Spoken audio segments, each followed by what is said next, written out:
Let's get started. I'm Rob D'Amico with Big Green Egg, and today I have two briskets sitting in front of me. One is a full packer. What that means is you have the flat and the point. The higher end here is a point, and it's where the two muscles come together.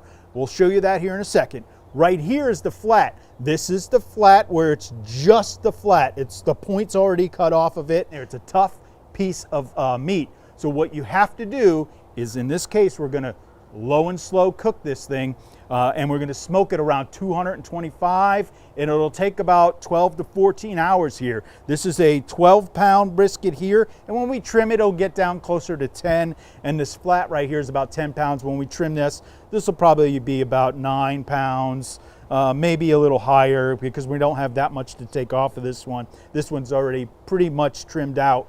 We do got to take some of the silver skin off that you'll see here in a second. So let's get started with trimming this. I'm going to start with the packer first. And on the front here, you can see that we do have some fat. We're just going to get rid of all this fat. You'll see that some of this fat is a lot thinner and it's like silver skin. We're just going to get rid of that. But then you're going to find some fat that's really hard and tough. You want to get all that off of here. So what we're going to do is we're going to start cutting that out and getting it down to where you can see the meat. You can use a regular chef's knife if you want, but I like using a boning knife because it bends a little bit, gives you a little better angles with the silver skin. It's easier to get under there and take off really thin pieces, which is really good because then you're not taking chunks out. But don't worry, if you get down to some of these spots and you take a little chunk out, it's okay. It's not going to ruin anything. You don't have to be perfect on this. All right, now you can see once we get all this fat out of the way, you can see that there's obviously a grain pattern right here. You can see the grain going this way. And sometimes when you get at the end of the cook and there's a lot of bark on here, you won't be able to see which way the grain is going as easily. Sometimes it's easy, sometimes it's not. So here's a pro trick for you. You follow that grain and obviously you cut across the grain. So we're gonna cut a chunk off of this side right here just to show that side is where we're actually going to start our cutting on the flat because the grain goes this way. Just a little pro tip for you. Then the other one is see this right here? You get a little of this discoloration in the fat and meat right here. We're going to trim that off as well. Plus it helps square everything off, and then you can see the actually really good marbling in the meat, and also gives you a better view of the fat cap in there, which I'll show you here in a second. So you can see it in here. We're just cutting off this discoloration.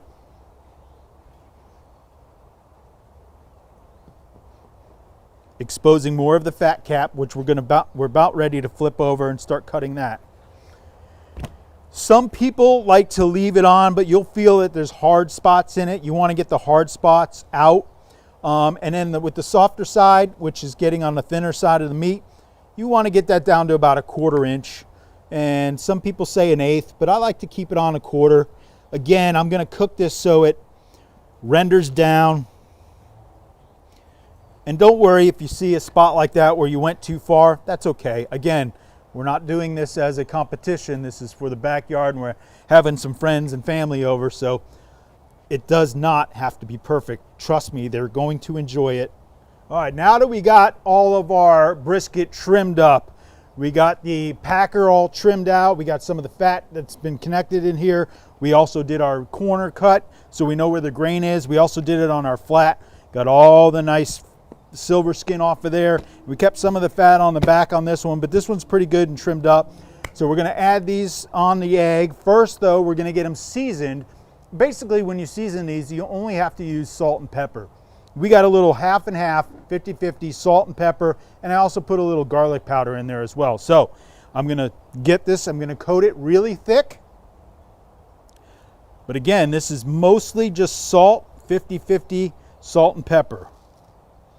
I'm just gonna get on there. You can put some olive oil on here if you wanted to. We're not going to, we don't have to. You want to get a good coating. You want to get both sides, and you want to get the edges. Almost done seasoning these, and then we're going to set it up on the egg indirect at 225 degrees. And I do have my Egg Genius set up. So it'll help run and keep that temperature for me throughout the entire cook, because then I can set it and have the meat go off with an alarm at about 165, because at that point, I'm now going to wrap it once it gets to that point. Okay, that looks about good. So now, again, we're going to stick this on the egg. We're set up with some pecan smoking chips and chunks you can put in there. I prefer chunks if you can get them, because they're a bigger piece of wood that's going to sit in there and smoke. You don't have to add anything, because we are, with the Big Green Egg charcoal, we do have oak and hickory already in there. You can add mesquite if you want. To me, it's too much if you ask me. I'm not a guy that likes a lot of smoke, but I will add some pecan, a little sweetness in there to give it a little taste. We're also going to put in, we have our indirect setup here with our expander basket, our half moon baking stones, and we also have the aluminum foil pan in here. And I'm just going to pour some beer in here, because that's going to help keep moisture in the egg and in the meat.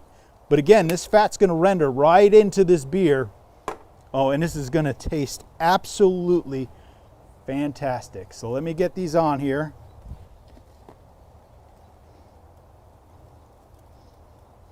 Beautiful.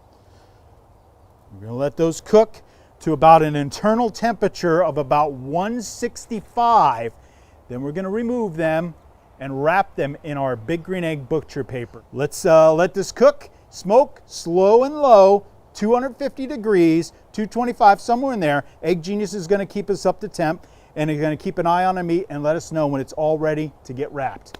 Our brisket has been on our egg about 7-8 hours right now at about 225. We kept it nice and slow and low using our Egg Genius. Right now we're going to use some of our pink butcher paper. We got it laid out here. We're going to transfer this, but I got to make sure that the briskets are up to temp at about 164 to 168, somewhere in between there. We just want to make sure that the temperature is ready to be pulled and wrapped, and we got a nice bark on this. So let's take a look. Burp the egg. Going to use our instant read thermometer. And we are at 161.3. That's good for me. I'm going to use our silicone mitts here, because now I can just take the meat and grab it right off the grill. Oh yeah, listen to that. And put it right here in the middle. Don't forget, it's got to be nice and tight. We want to wrap this nice and tight.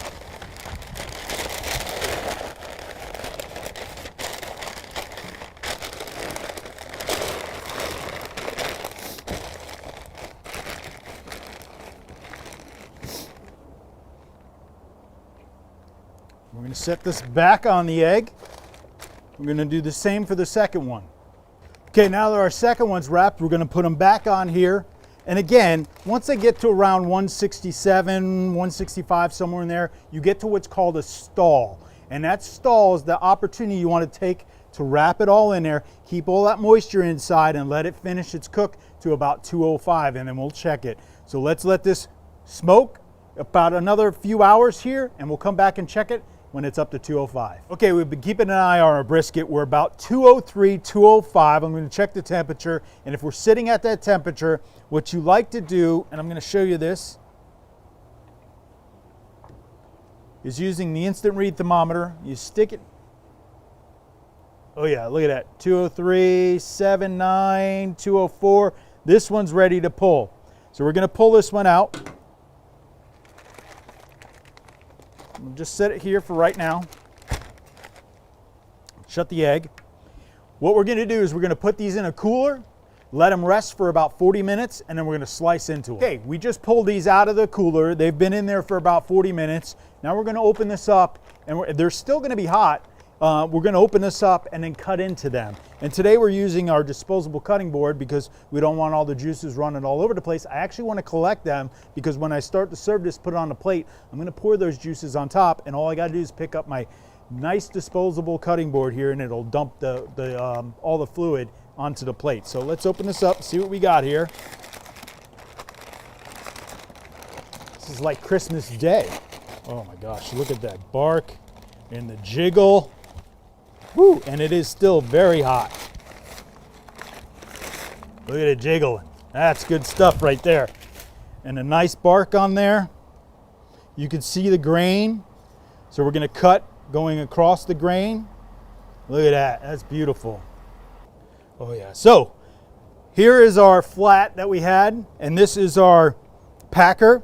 You can see we're gonna cut this off right here, and it'll literally slice down in here. That'll take the point off, and that'll leave your flat right here. And then we're gonna serve this up, and we're gonna do burnt ends with the point here. So let me just get started on this one here, because I'm just gonna cut it down right where the seam is. That's why I cut out all that fat, because now I know exactly where the point separates from the flat. And you can see it's that simple. Well, look how juicy that is. Oh my gosh, it looks so good. So we're gonna put this one aside, and then we're gonna slice these up. And you want a nice pencil thick slice.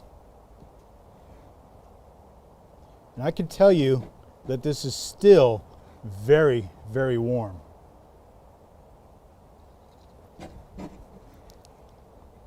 I don't know if you can hear those juices, but that is incredible. Here's another way to tell that it's done. Right there. You see that?